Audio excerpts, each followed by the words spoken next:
और खेलों की दुनिया से आपको बताएं, फीफा वर्ल्ड कप में क्रिस्टियानो रोनाल्डो की पुर्तगाल ने उज़्बेकिस्तान को आउट क्लास कर दिया। रोनाल्डो ने फीफा वर्ल्ड कप में रिकॉर्ड भी कायम कर दिया। क्रोएशिया ने पनामा और कोलंबिया ने कांगो को शिकस्त दे दी।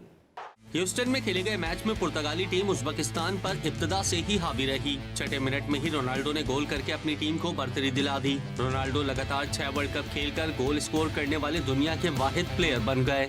17वें मिनट में नैंडेस और 39वें मिनट में रोनाल्डो ने फिर गेंद को जाल में पहुंचाकर पहला हाफ 3-0 की बढ़तरी पर खत्म किया। दूसरे हाफ में भी उज़्बेकिस्तान की टीम गोल करने की कोशिश करती रही, लेकिन कामयाब न हुई। पुर्तगाल ने मजीद 2 गोल करके 5-0 से कामयाबी हासिल कर ली। और खेलों की दुनिया से आपको बताएं, फीफा वर्ल्ड कप में क्रिस्टियानो रोनाल्डो की पुर्तगाल ने उज़्बेकिस्तान को आउट क्लास कर दिया। रोनाल्डो ने फीफा वर्ल्ड कप में रिकॉर्ड भी कायम कर दिया। क्रोएशिया ने पनामा और कोलंबिया ने कांगो को शिकस्त दे दी।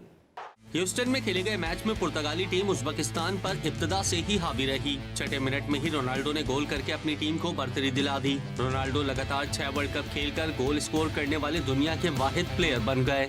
17वें मिनट में नैंडेस और 39वें मिनट में रोनाल्डो ने फिर गेंद को जाल में पहुंचाकर पहला हाफ 3-0 की बढ़तरी पर खत्म किया। दूसरे हाफ में भी उज़्बेकिस्तान की टीम गोल करने की कोशिश करती रही, लेकिन कामयाब न हुई। पुर्तगाल ने मजीद 2 गोल करके 5-0 से कामयाबी हासिल कर ली।